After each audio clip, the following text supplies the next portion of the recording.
Are you looking for ways to strengthen your marriage? Would you like to raise children you enjoy being around?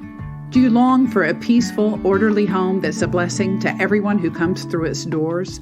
Then you've come to the right place. I'm Jennifer Flanders, a Bible-believing, homeschooling mother to 12 and host of the Loving Life at Home podcast. Join me as we discover what God's Word has to say about marriage, motherhood, and minding the things that matter most. Hello, friend. Welcome to episode 20 of Loving Life at Home. I am so glad you're here today. Today's topic is home shows and show homes. But before I get into that, now that Thanksgiving is officially over, I think that I am in the clear to talk about decorating for Christmas. And I know this is a very controversial subject. Some people think that you absolutely should never decorate for Christmas until after Thanksgiving has passed. But now that it has, I'm going to confess to you that not only did I decorate before Thanksgiving, I put up one tree before Halloween was even here. One of the things that I like most about decorating for Christmas is all the memories that are associated with the different things that we bring out at Christmas time. I talked in the last episode a little bit about one of our family's favorite traditions, which is rereading all of our old Christmas letters aloud each year to the children. I'm going to talk a little bit more about that next week.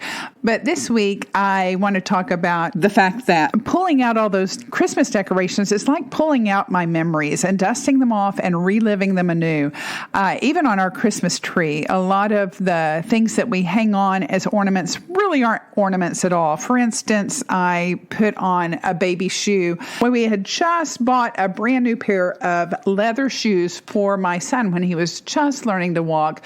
Very stiff leather. I would never do that now, but back then that's what they thought that children needed on their feet when they were learning how to walk. And so I had this very stiff little high-topped white shoe, a pair of them that we had put on him before we headed to Oklahoma. I'm not sure what time of year this trip to Oklahoma took place. I was thinking it was Christmas, but it was warm enough, which this is not unheard of in Texas, that we were driving with the windows down because at that time we drove a car that had no air conditioner. So we had the windows down, and somewhere between Dallas and Sulphur, one of those shoes of my son's got pulled off of his foot and thrown out the window, best I can tell, because when we got there, there was only one left to be found. And I think he must have deposited the other along the way. So I had this brand new little leather shoe that I put on the Christmas tree every year, and it reminds me of that incident. We also have some little cross-stitch pins that my sister made for us, little badges to wear on our honeymoon that say, "Just Married." I hang those on the Christmas tree. We have corsages from baby showers back when they used silk flowers for their corsages, package decorations from wedding gifts, some real brightly colored polished rocks that we bought on our first trip to the Grand Canyon. We hang those on the tree too. We have seashells from visits to the beach and silver cups that our babies used when they were little, and tiny little wreaths made from sweet gum balls that we gathered at a family reunion in Oklahoma, and lots and lots and lots of handmade ornaments that our kids have made over the years. So just taking out those ornaments and remembering all those different milestones in our life is a sweet, sweet thing to do at Christmas. And so that's one of the things I look forward to. And I've read some recent research that indicates that people who decorate for Christmas early are actually happier. I think that may be not just because the decorations themselves are bright and festive and put you in a good mood, but because when the holidays hit and all the hectic things that go on during the holidays, you have already gotten that off your plate. So I like to get it off my plate early, but I also really love the lights and the red and green. So I do like to decorate early.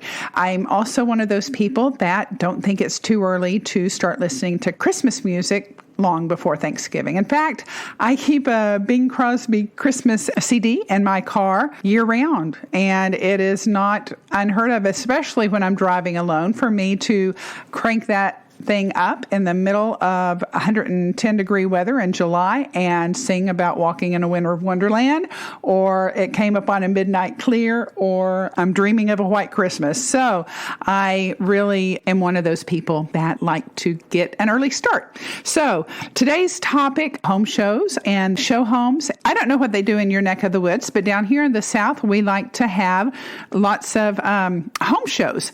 And I'm not just talking about homes that that are on the market, houses that are maybe new builds that are standing empty that you're invited to look at as a prospective buyer. I'm talking about people who live in a house and they get it all decorated for the holidays and they open their doors for a good cause, and they'll sell tickets to raise money for one charity or another, and you get to go around and visit 5 or 6 homes in an evening.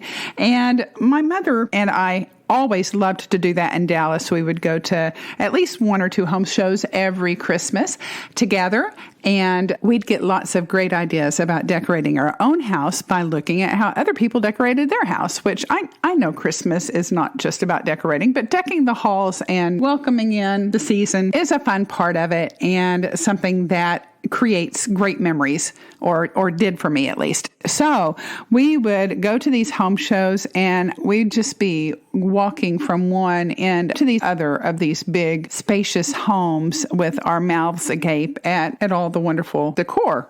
Some of them would have Christmas trees in every room, and everything would be so bright and festive. I just loved it. Sometimes they would even have the outdoors decorated quite a bit also. And I remember one time going through one of these home shows with my mom, and she was so busy taking in all the beautiful outdoor decorations on the back patio that she did not realize the family had a swimming pool, and she stepped right off into the middle of the swimming pool while she was looking at the decorations. Fortunately, they had a pool cover on, so she only sunk about ankle deep into this pool, but she did have to kind of slosh around for the rest of the afternoon in a wet leather heel. So once I moved to Tyler, I continued the tradition of going to these home shows. There was one that the Women's University Auxiliary used to put on every year, and a friend of mine and I went the very first year I moved to Tyler. We went together, and we would visit as we would drive between houses. And at one house, they were trying to give us detailed instructions as to how to get to the next house because it was a little bit tricky. And they told us it's all lit up at the top of this hill, so you'll just park and walk on up the steps and go in. And so we found a house that was all lit up at the top of a hill, and we did park and went on in. There was a note on the door that said, "Come on in," and so that's what we did. And mind you, this was the first home show that I had ever been to in Tyler.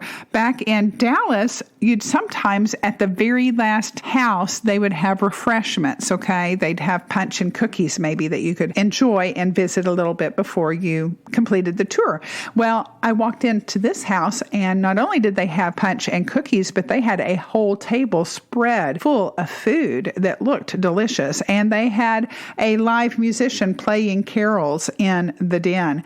And so I stepped through the door and fell into line between some ladies that were going to refill their plates. I resisted the urge to fill my plate right then and just walked on through the kitchen and into the den that was empty at the time and started just admiring all the decorations in the den. Meanwhile, my friend, who was standing back at the entryway looking for the person that normally stamps your ticket, couldn't find anybody on hand and realized we had probably come to a house that actually was not on the tour. She started to suspect that was the case, and so she tried to, as discreetly as she could, track me down and make me aware of the fact that we were probably in the wrong place. But by the time she found me, the hostess had spotted both of us and made her way over to us and said, "I don't believe I have met you before."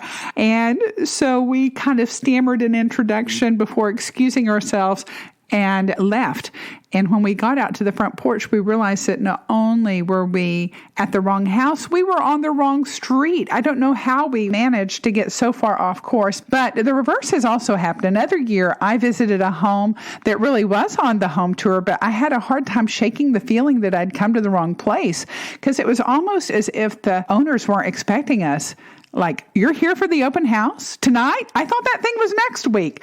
Not that the home wasn't lovely, it was, but unlike most of the private residences that we toured during these holiday fundraisers, this house had dirty dishes in the sink and newspapers scattered over the bedroom floor and little sticky handprints all over the bathroom mirrors. In other words, this house looked lived in.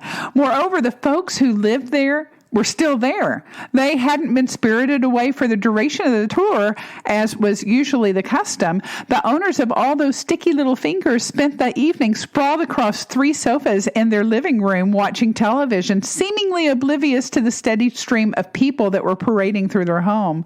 And I'm not sure where the mother was that night, but if I had spotted her, I would have shaken her hand, because she did me a huge favor, and possibly many of the other ticket holders as well. She demonstrated unselfconscious hospitality. Because the truth is, there's a big difference between entertaining and showing hospitality. If she were worried about what others might think of her housekeeping, it certainly didn't show, and it certainly didn't keep her from opening her home for a good cause. Personally, I used to get really uptight whenever I was expecting company.